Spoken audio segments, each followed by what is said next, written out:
भैया रवि बाबू, जी। जो भाजपा ने उम्मीदवार उतारा, ठीक, उसने कहा कि मुलायम सिंह जी हमारे नेता, बड़े मन के बड़े दिल के बड़े नेता। एक दूसरी बात कही, चाचा शिवपाल हमारे राजनीतिक गुरु, अब झेलो।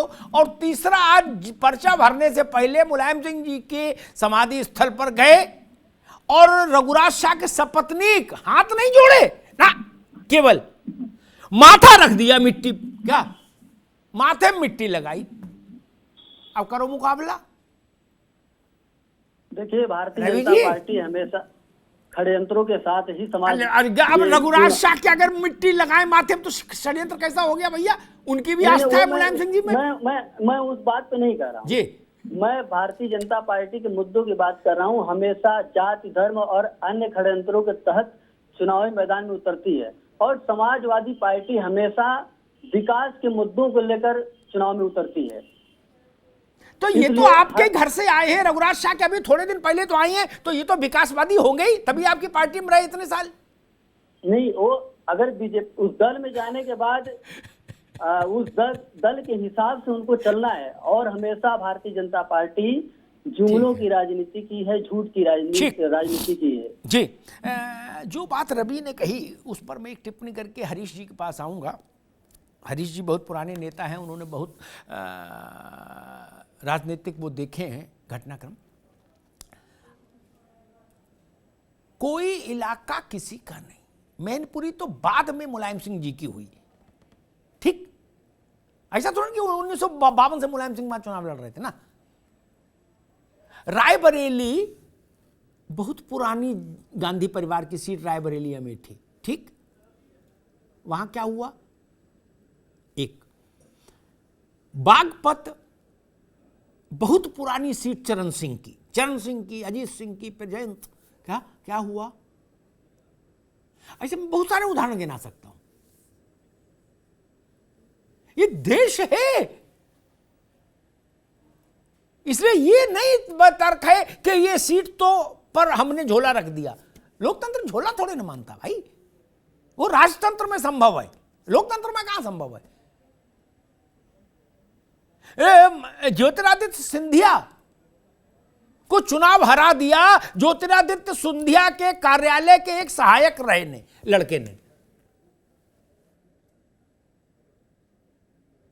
जय भगवान सिंह पवैया नाम का एक कार्यकर्ता था इनका, हरीश जी की पार्टी का था, तो विश्व हिंदू परिषद का, फिर भाजपा ले आई। वो ग्वालियर में माधवराव सिंधिया खिलाफ पर्चा भर दिया। जिंदगी में पहली बार माधवराव घर घर गए, गली गली गए, गांव गांव गए, बोले भैया सत्यनारायण कथा कराओगे तो आऊंगा, जैसे जब बुलाओगे आऊंगा, लड़के के मुंडन में भी आऊंगा, लेकिन अब की जिता दो। तो 27,000 से जीते। उसके बाद से माधवराव ने ग्वालियर ही छोड़ दिया, फिर ज्योतिरादित्य ने भी छोड़ दिया। इसलिए लोकतंत्र भैया। हरीश जी, समाजवादी पार्टी कह रही है कि मुकाबले में तो भाजपा भी नहीं है, यानी वो शायद ऐसा कहना चाह रहे हैं कि एक्स पार्टी ही जीत गई क्या समाजवादी पार्टी, खतौली, रामपुर और मैनपुरी।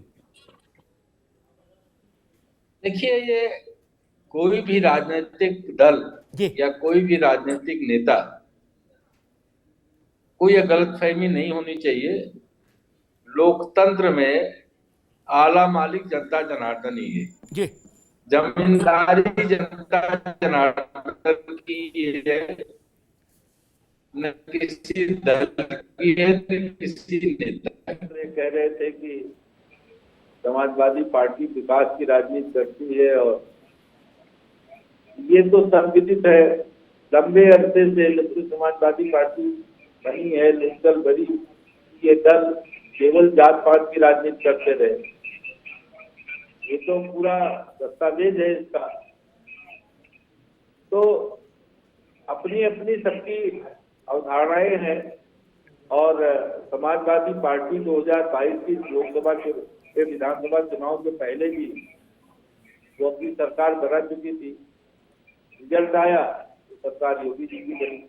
हरीश जी, एक प्रश्न खड़ा होता है। अभी कल समाजवादी पार्टी ने कहा कि मैनपुरी में भाजपा अपना ओरिजिनल कार्यकर्ता भी नहीं लड़ा पाई, उसको चुनाव लड़ाने के लिए भी हमारा ही आदमी मिला। यानी उसके पास अपना ओरिजिनल कार्यकर्ता इस लायक भी नहीं था कोई मैनपुरी में जो चुनाव में पर्चा भर देता। उसने हमारे यहां से आयात किया कैंडिडेट। हरीश जी, ये भी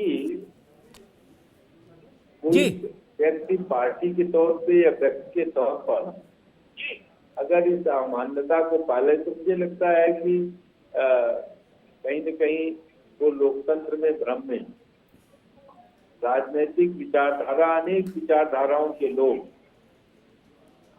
दूसरी विचारधाराएं अंगीकार करते हैं और व्यक्ति कोई खेती गृहस्थी और वो गाय भैंस छोड़े कि हमारी है तुम्हारी है, हमारा कार्यकर्ता तुम्हारा कार्यकर्ता। ठीक है, अपनी विचारधारा से प्रभावित होकर के एक पार्टी के साथ काम कर रहे हैं, कल को हमारा मन बदला या हम उस विचारधारा से कहीं अपने को सहमत पाए, हमने दूसरी विचारधारा के साथ काम करना शुरू कर दिया, तो ये कोई जायज सवाल नहीं है। जी अब अपने संतोष के लिए समाजवादी पार्टी कुछ कह सकती है तो अलग कर। सुशील जी, ये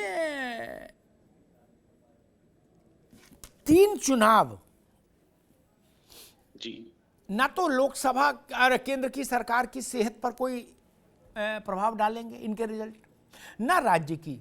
जी लेकिन इन तीनों चुनावों का मैसेज बड़ा है। इनसे, इनके परिणाम से जो संदेश जाएगा वो शायद बहुत लाउड और क्लियर होगा और बहुत बड़ा होगा। वो 24 को कितना प्रभावित करेगा, आपको क्या लगता है?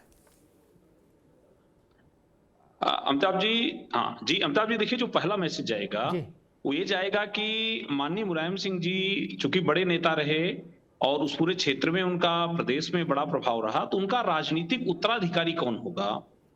तो समाजवादी पार्टी के लिए ये बड़ा संदेश है कि यह निश्चित करना कि उनका वास्तविक उत्तराधिकारी कौन है, और शायद यही सोच करके अखिलेश जी ने उनकी पुत्रवधू को, अपनी पत्नी को टिकट दिया कि विरासत की जो लड़ाई है वो उनके पास बनी रहे और विरासत के नाम पर उनके पुत्र और पुत्रवधू आगे आए।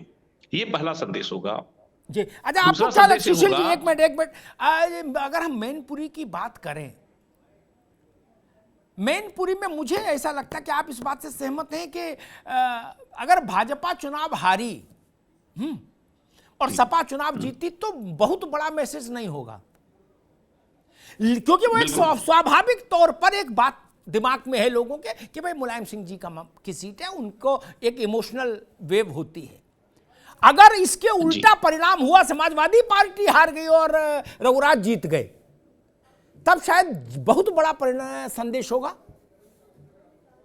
हाँ जी जी अमिताभ जी, निश्चित रूप से बड़ा संदेश इसलिए होगा कि जो मुलायम सिंह जी का बड़ा गढ़ है, जहां से इतना बड़ा उन्होंने समाजवादी आंदोलन खड़ा किया और जहां के लोगों से वो व्यक्तिगत रूप से जुड़े रहे, अगर वहां समाजवादी पार्टी हारती है तो इसका मतलब है कि समाजवादी पार्टी का जो संगठन है और जो विचारधारा है और जो नेतृत्व है, ये तीनों कटघरे में होगा कि एक ऐसे बड़े नेता की सीट जिनके प्रति हर दल के नेताओं में सम्मान रहा और वहां उनका व्यक्तिगत जनाधार रहा, ऐसी सीट पर उनकी विरासत की लड़ाई हार जाना, ये समाजवादी पार्टी के लिए बड़ा झटका होगा। और दूसरी बात ये होगी कि पार्टी के साथ साथ परिवार भी एकजुट नहीं रह पाया है, परिवार को भी एकजुट रख पाने में ये लोग कामयाब नहीं हो पाए हैं, और साथ में मुलायम सिंह जी के साथ जो एक निष्ठावान लोग जुड़े थे, जो लगातार उनके साथ राजनीतिक और भी फायदे लेते रहे, वह वर्ग भी उनसे अलग हो चुका है।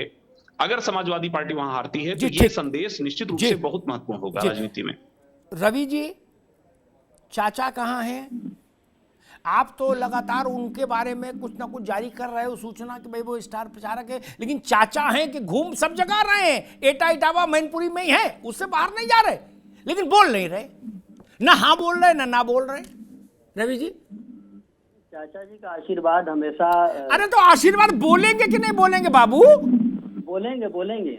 चाचा घूम तो वही रहे, करहेल से निकले जसवंत नगर से निकले भोगांव से निकले सैफई। नामांकन हुआ है, आप देखिएगा चाचा जी पूरी मेहनत से, पूरे आशीर्वाद के साथ। चाचा उस दिन कहाँ थे नामांकन वाले दिन? वो घूम तो वही रहे हैं, उस एरिया से बाहर नहीं गए, एटा इटावा फरुखाबाद मैनपुरी, उससे बाहर नहीं है शिवपाल, फिर क्यों नहीं गए?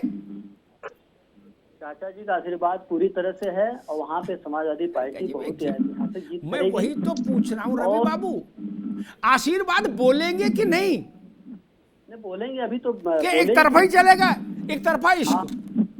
नहीं एक तरफा नहीं, सब लोग एक साथ हैं, मैं इनकी पूरी की पूरी जनता साथ में है। एक मैं गीत आपको सुनाऊंगा, एक लाइन, जी जो क्षमता है, जी जो माननीय श्रद्धेय नेताजी की जो क्षमता है, जी क्षमता, जो भी चीजें हैं वो अखिलेश जी में कूट कूट कर समाहित है। मैं अच्छा। इसे गीत भी हाँ लिखा हाँ, था, आपने गीत बड़ा पॉपुलर है, जरा सुना दो भैया जी। वही हाव भाव वही शक्ति और जुनून है, सोच है समाजवादी नेताजी का खून है।